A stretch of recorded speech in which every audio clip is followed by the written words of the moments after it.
itu sudah, ini seragam pramuka, ini seragam OSIS, itu sudah kami ada standarnya foto. Jadi mereka itu harus sama-sama foto di situ.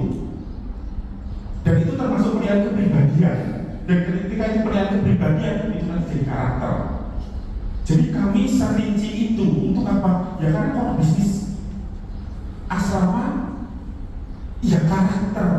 Kita tidak bisa kita tidak bisa dalam KBM itu karakter anak itu terlihat paling hanya yang pinter banget sama yang kurang, hanya itu kan. Tapi kita kan tidak lihat behind the scene di situ, dia bangun pagi jam berapa. Nah itu urusan saya kalau dilakukan ya pamong.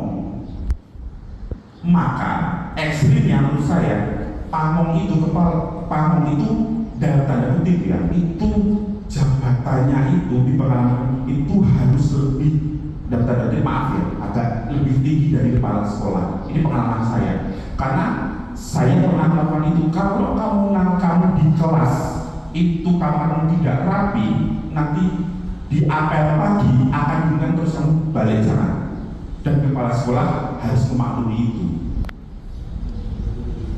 Ya, ini pengalaman saya, bukan menyampingkan mantap, karena itu ketika itu berhasil, rentetan kegiatan saya itu berhasil Pak. Ini sebelum saya ngajar itu rusak, dan tertentu internasional rusak perkembangan kurikulum dan ilmu bahasa Indonesia saya. Karena kerjaan saya nangkep proses, jadi saya tidak sempat belajar. Ya. Nah, begitu pandemi, saya mau cerita pengalaman dulu ya. Begitu pandemi, kan juga mengalami pandemi, siswa daring kan, betul kan? Nah, saya karena siswa saya juga daring, saya mati gaya. Akhirnya apa? Pelampiasan saya adalah nulis. Saya nulis, kemudian tulis sesuatu. Buku awal yang saya tulis adalah AKM, karena waktu itu setelah pandemi ada rekrutmen dari Pusat Asesmen dan Pembelajaran Kemendikbud Jakarta bagi guru-guru yang mau seleksi menulis soal AKM. Ada pendaftaran, saya daftar. Nah, ketika saya daftar, saya lolos. Kemudian saya bagian dari penulis soal asesmen jenjang SD sampai SMA. Karena apa ya, saya mati gaya, siswanya kan daring, sedangkan pengasuhan nggak bisa daring Pak. Nggak mungkin mau kita minta orang tua untuk nanti bangun pagi tolong dibangunkan bukti video handphone gitu. Itu nggak mungkin. Itu kalau bahasa sekarang mustahil bin mustahil, nggak mungkin. Akhirnya itu tadi saya jadi penulis karena dari Fakultas Keguruan Ilmu Pendidikan ini sebenarnya materi kuliah, salah satu materi kuliah kita dulu. Ya, salah satu materi kuliah kita dulu yang ini sebenarnya salah satu bagian ilmu. Dan ketika 3 bulan lalu saya ikut seminar dengan Pak Menteri Abdul Mukti, ternyata munculnya di learning ini karena waktu beliau promosi profesor, bahannya ini yang dia tesisnya, disertasinya ini ya sudah. Dan karena disertasinya beliau ini untuk beliau profesor, maka beliau menggunakan ini untuk kurikulum nasional. Jadi ini dari pribadi, kalau saya menyimpulkan, beliau cerita ketika saya mengumpulkan guru besar ini, kemudian saya mengangkat deep learning menjadi pendekatan yang sebenarnya benar. Ternyata karena kantor beliau seperti itu. Gitu ya, Bapak dan Ibu. Kemudian saya sebenarnya ini bukan barang baru. Saya membayangkan seperti Pak Anton, Pak Ilo, secara nggak sengaja pasti melalui pembuat kayak gini. Hanya tahap-tahapnya kan belum eksplisit, ya, belum eksplisit. Ya, deep learning ini, ya, hanya lebih ke mindful learning, meaningful, joyful. Ini sebenarnya adalah pendekatan-pendekatan kolaborasi yang sebenarnya bukan barang yang baru. Dan di P5 ini tahap-tahapnya itu sebenarnya tidak agak mencerminkan deep learning. Ya. Jadi ketika kita bicara mindful learning, maka pembelajaran bermakna kesadaran spiritual ini pasti yang lokon dengan ala lokon. Dan dari kurikulum dulu sampai sekarang, sebelum masuk kelas doa dulu. Nah, itu sudah mencerminkan. Jadi kalau saya mau mengkritisi ini bukan barang yang baru sebenarnya. Kemudian meaningful learning, pembelajaran bermakna kontekstual sesuai dengan kehidupan. Soal-soal matematika yang Pak Ilo dan Pak Anton, saya masih ingat waktu itu karena kita satu rumah, saya pernah suruh ketik, itu dari dulu sudah ada soal cerita. Betul nggak Pak? Dan itu sebenarnya sudah literasi banget, termasuk biologinya Bumis, ke lab, kemudian itu sudah selain itu ya bermakna. Jadi kesimpulan saya sebenarnya ini bukan barang yang baru, hanya nanti kita akan menyesuaikan template-nya itu seperti apa, ya wadahnya itu seperti apa, isinya sudah ada, tapi gelasnya ini yang baru, yang udah nanti isinya menyesuaikan gelas. Sesederhana itu. Sesederhana itu.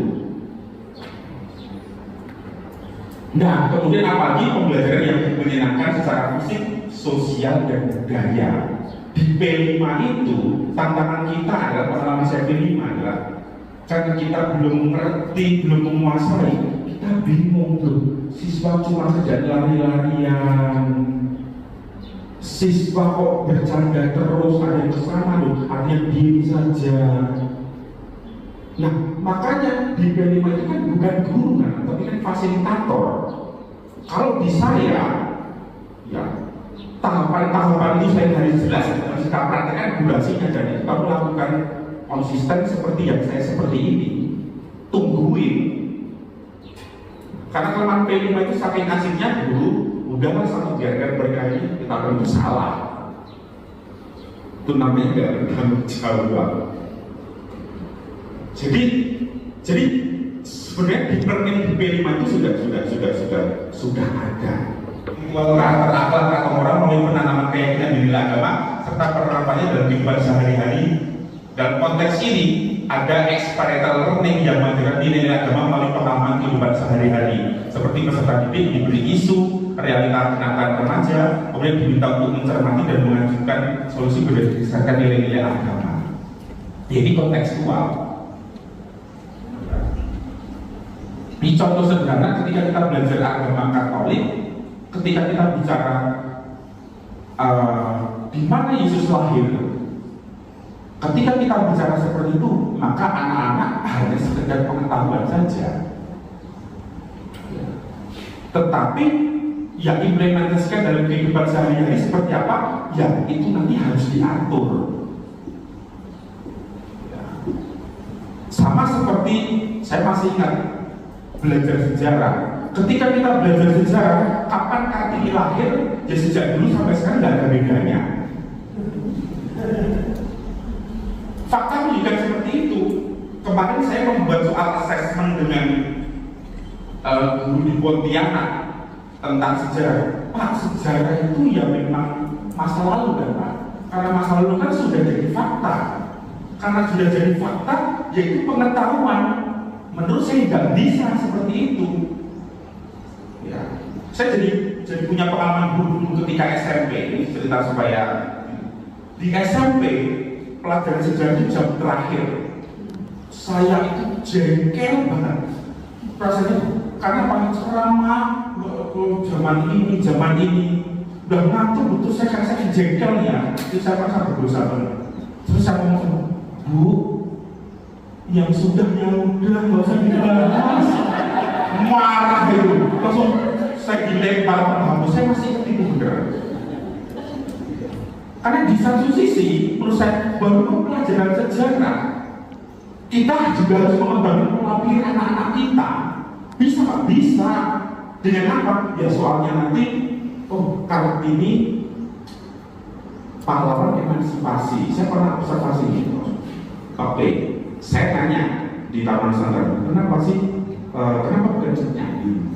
Kenapa bukan Cut Mutia? Kenapa bukan Dewi Kristina Maria Piaharu? Ya. Kenapa Kartini? Kemudian satu kelas itu oke. Sekarang silakan Anda browsing, saya beri waktu 3 menit, silakan. Kenapa Kartini?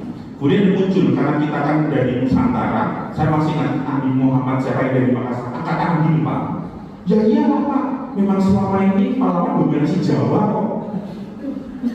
Itu muncul loh gitu.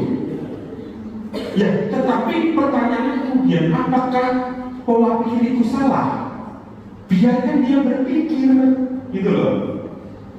Ya. Kemudian masih ada lagi, oh Pak ini ternyata dari semua ini Kartini itu lahirnya duluan Pak dibandingkan dengan yang lain. Ya Kartini apa? Muncul seperti itu. Jadi itu mengembangkan pola pikir mereka dulu. Maka itu bagian dari literasi. Biarkan mereka berpikir, biarkan mereka menemukan sendiri. Itu loh maksud saya. Itu bagian dari proses. Nah kemudian muncul, oh iya Pak, ini dari sini Pak Kartini, karena sederhana saja Pak, karena coba Pak kita lihat Cut Nyadi. Cut Nyadi itu apakah pernah berbicara dengan emansipasi, tentang emansipasi? Cut Nyadi kan beliau memang ya taunya perang kan, pokoknya sisingkan lengan apapun itu kondenya ini harus perang. Pokoknya demi bangsa depan negara, saya perang demi Indonesia. Sudah, nggak mikir bahwa itu emansipasi, termasuk yang lainnya. Nah, kalau Kartini yang muncul, kalau Kartini kan memang ada buah-buah ide Kartini yang ingin memajukan kaum perempuan untuk sekolah kan. Bahkan ada dokumen resmi ketika Kartini dengan orang Belanda surat-suratan, kemudian muncul jadi buku slogan PLN, habis terang terbitlah hilal ini. Dan muncullah buku itu, sehingga ini dokumen resmi bahwa Kartini adalah pahlawan emansipasi, karena dokumen resminya ada. Sedangkan yang lainnya nggak ada. Ini menurut saya logika berpikir yang realistis. Jadi bukan kapan Kartini lahir, siapa suaminya, di mana, sejak Pak Nofri SD sampai sekarang ada perubahan nggak ada. Ketika kita misalnya berputar pada pendidikan kewarganegaraan yang teoritis, maka jatuhnya hafalan. Padahal pasal-pasal itu yang hukumnya mengikat dan mati, nggak bisa dihafalin. Tapi balik lagi harus ada studi kasus yang nanti harus menyelaraskan. Ada kejadian. Dan ini yang saya dapatkan. Kami di Taman Nusantara ada 2 kitab suci namanya. Ini PUDD, Peraturan Urusan Dinas Dalam, dan Perjusis, Peraturan Kehidupan Siswa. Di situ ada pasal-pasal yang mengatur siswa bangun pagi sampai tidur lagi. Dan di bagian akhir itu ada kategori pelanggaran pelanggaran ringan, sedang, berat. Parameternya ringan itu ada. Dan kalau ringan 3 kali jatuhnya sedang, itu kita atur. Ya. Dan di masa MPLS itu kami ada namanya PDK, ya, Pendidikan Dasar Kepemimpinan dan Kejuangan. Di situ dalam 3 bulan itu dia setiap hari itu harus ngerti pasal itu doktrin. Sehingga ketika nanti dia sampai kelas 12, dia tahu bahwa nanti dia akan dapat aturan ini. Kalau dia melanggar ini, maka eksekusi dia akan tahu. Dan itu juga kita berikan ke orang tuanya.